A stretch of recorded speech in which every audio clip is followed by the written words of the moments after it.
Hi everyone, welcome back to our maths class. Let's get started. Rapid review of chapter 11. दो quantity उनको कब हम direct proportion कह सकते हैं, जबकि वो दोनों क्वांटिटीज़ जो हैं एक साथ कम हो और एक साथ ही बढ़े। अगर एक कम हो रही है तो दूसरी भी कम हो और एक बढ़ रही है तो दूसरी भी बढ़े, तो वो डायरेक्ट प्रोपोर्शन है। इसका एक एग्जांपल ले लेते हैं हम। जैसे कि एक कप चाय है, तो एक कप चाय में हमें sugar, milk, water, tea leaves ये कम लगेंगे। ठीक है, क्योंकि कम कप चाय है तो कम सामान लगेगा। अब अगर हमने 3 कप चाय बनानी है तो उसके लिए हमें शुगर, टी, मिल्क ये सब जो है ज़्यादा लगेंगे। तो ज़्यादा के लिए हमें ज़्यादा चीज़ चाहिए और कम चाय बनाने के लिए कम चीज़ चाहिए। तो ये डायरेक्ट प्रोपोर्शन है। एक और एग्जांपल इसका ले लेते हैं, सेकंड एग्जांपल। अगर हमने कोई आर्टिकल ख़रीदा, अगर कम आर्टिकल खरीदेंगे तो टोटल कॉस्ट जो है वो कम लगेगी। अगर हम ज़्यादा आर्टिकल खरीदते हैं तो टोटल कॉस्ट ज़्यादा लगेगी।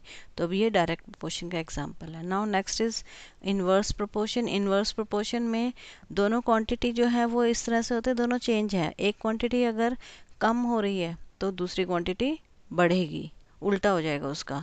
और एक क्वांटिटी बढ़ रही है तो दूसरी क्वांटिटी जो है वो कम हो जाएगी। डायरेक्ट में दोनों सेम थी, दोनों बढ़ती हैं, दोनों ही घटती हैं। अब इनके एग्जांपल, इन्वर्स के एग्जांपल ले लेते हैं हम। अगर 10 किलोमीटर डिस्टेंस हमने ट्रैवल करना है, स्पीड और टाइम हमें उन दोनों का प्रोपोर्शन देखना है। तो अगर स्पीड कम हो रही है तो टाइम हमें ज़्यादा लगेगा। ठीक है, और अगर स्पीड ज़्यादा है तो टाइम कम टाइम में हम पहुंच जाएंगे, 10 किलोमीटर को कवर कर लेंगे।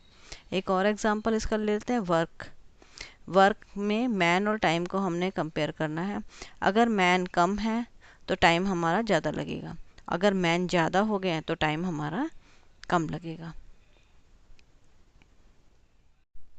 Rapid review of exercise 11.1 question number 2।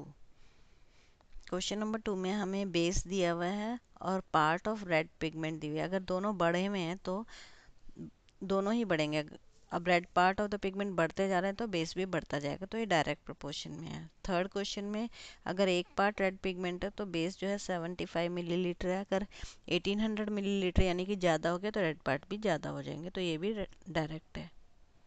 Question number 4 में बॉटल्स हमें फिल करने के लिए दी गई है। अगर 6 आवर में 840 बॉटल्स फिल होती हैं तो 5 आवर्स यानी कि आवर्स कम हो गए हैं तो हमारी बॉटल भी कम फिल होंगी। तो ये भी डायरेक्ट प्रोपोर्शन वाला फॉर्मूला लगा के हम सॉल्व करेंगे। क्वेश्चन नंबर 5, इसमें फोटोग्राफ दी हुई एक बैक्टीरिया की जिसको हमने एनलार्ज किया है 50,000 टाइम। तो उसका डायग्राम बना है 5 सेंटीमीटर।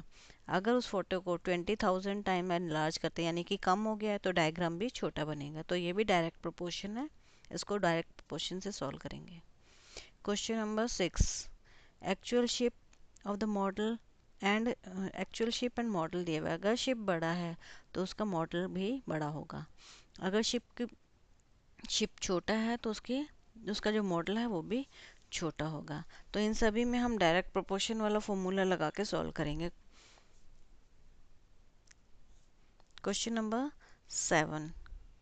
क्वेश्चन नंबर 7 में हमें शुगर दी हुई है केजी में और उसके क्रिस्टल्स बताए हैं। पहले हमें दिए हुए 2 kg के 2 kg के क्रिस्टल्स है 9 × 10⁻⁶। अब 5 kg के निकालने तो यानी कि बढ़ जाएंगे। सेकंड पार्ट में 2 kg से हम निकालेंगे 1.2 kg का, तो उसके क्रिस्टल्स कम हो जाएंगे। तो ये डायरेक्ट प्रोपोर्शन का formula. Question number 8, actual distance और स्केल ऑफ द मैप। ये हमें दिया हुआ है, इनको कंपेयर करना। अगर एक्चुअल डिस्टेंस ज़्यादा है तो स्केल जो है वो भी ज़्यादा होगा। 18 से 72 किलोमीटर बढ़ गया यानी कि, तो उसका स्केल भी बढ़ के ही आएगा। तो ये डायरेक्ट प्रोपोर्शन में है। क्वेश्चन नंबर 9 में हमें फर्स्ट पार्ट में पोल और उसकी शेडो के का कंपैरिजन बताना है। अगर पोल की हाइट ज़्यादा है तो शेडो की भी हाइट ज़्यादा ही होगी।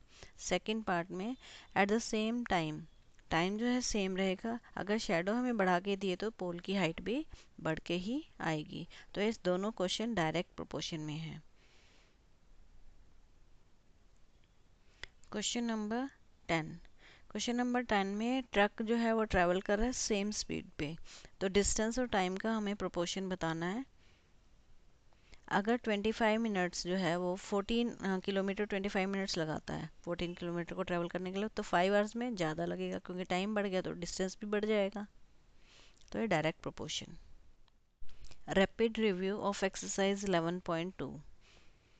Question number 2। क्वेश्चन नंबर 2 में हमें विनर्स दिए हुए हैं और प्राइस फॉर ईच विनर।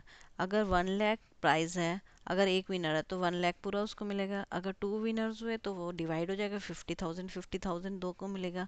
इसलिए जैसे जैसे विनर्स बढ़ रहे हैं तो प्राइस का जो है वो कम होता जा रहा है, प्राइस कम होते जा रहे हैं। तो ये इन्वर्स प्रोपोर्शन है क्योंकि दोनों का अपोजिट है। क्वेश्चन नंबर 3 में स्पोक्स दिए हुए हैं हमें और एंगल्स बिटवीन टू स्पोक्स बताना है। अब जैसे ये एक व्हील है, इसमें हमने 4 स्पोक्स लगाए हैं तो इनके एंगल ज़्यादा है। अगर हम स्पोक्स को बढ़ा देते हैं तो उनके बीच के एंगल जो है वो बहुत कम हो जाते हैं। तो यानी कि ये अपोजिट हो गया, अगर स्पोक्स ज़्यादा हो तो एंगल कम, एंगल ज़्यादा है तो स्पोक्स कम, तो ये इन्वर्स प्रोपोर्शन हो गया। क्वेश्चन नंबर 4 में चिल्ड्रंस एंड स्वीट्स दिए हुए हैं। अब मान लो कुछ स्वीट्स दिए हुए हैं, एक ही बच्चा है तो उसको सारी स्वीट्स मिल जाएंगी। अगर बच्चे 2 हुए तो वो स्वीट्स आधी आधी डिवाइड हो जाएंगी। यानी कि जैसे जैसे चिल्ड्रन बढ़ेंगे स्वीट्स जो है हर एक बच्चे को कम कम मिलेगी। तो ये अपोजिट हो गया एक दूसरे के, अगर चिल्ड्रंस बढ़ रहे हैं तो स्वीट्स कम, अगर स्वीट्स बढ़ रही हैं तो चिल्ड्रंस कम है तो स्वीट्स ज़्यादा, तो अपोजिट है, तो यानी कि इन्वर्स प्रोपोर्शन हो गया। इन सभी में इन्वर्स प्रोपोर्शन का फॉर्मूला लगाएंगे हम।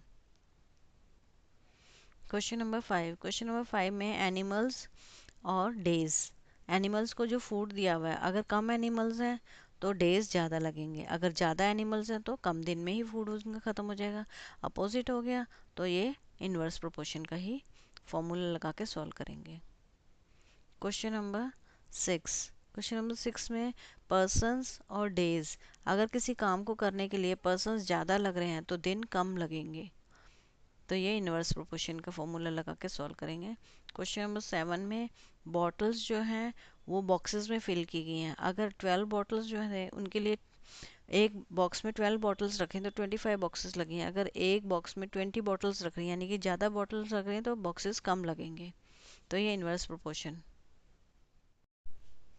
क्वेश्चन नंबर 8 में हमें आर्टिकल्स प्रोड्यूस करने के लिए दिए हुए हैं। 42 मशीन्स लगती हैं तो 63 डेज में आर्टिकल प्रोड्यूस होंगे। अब वो कह रहे हैं कि 54 डेज में अगर हमने आर्टिकल प्रोड्यूस करने हैं पूरे तो मशीन्स को हमें ज़्यादा लगाना पड़ेगा, तो ये इन्वर्स प्रोपोर्शन हो गया।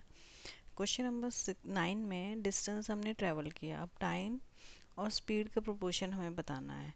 अगर 2 घंटे लगे हमने 60 की स्पीड से अगर हमने ट्रैवल किया, अब वो कह रहे हैं कि स्पीड हमने बढ़ा दी 80 किलोमीटर पर आवर, तो फिर टाइम कम लगेगा, तो ये भी इन्वर्स प्रोपोर्शन हो गया।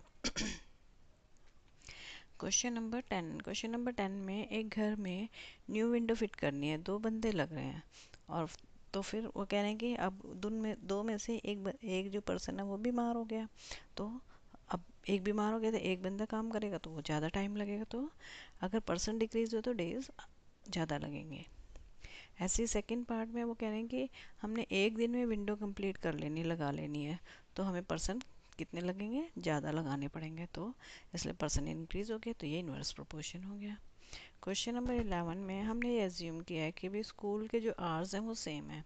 अगर स्कूल में पीरियड्स हमें दिए हुए हैं और ड्यूरेशन उसकी पीरियड की 8 पीरियड्स हैं और एक पीरियड की ड्यूरेशन 45 मिनट्स है, तो वो कहने कि अगर हमने पीरियड्स बढ़ा देने हैं, 99 पीरियड कर देने हैं, तो उसकी ड्यूरेशन जो है वो कम हो जाएगी, क्यों, और फिर ये भी इन्वर्स प्रोपोर्शन हो जाएगा। Make sure to like and subscribe this channel for more update, hit the bell icon. Thanks for watching.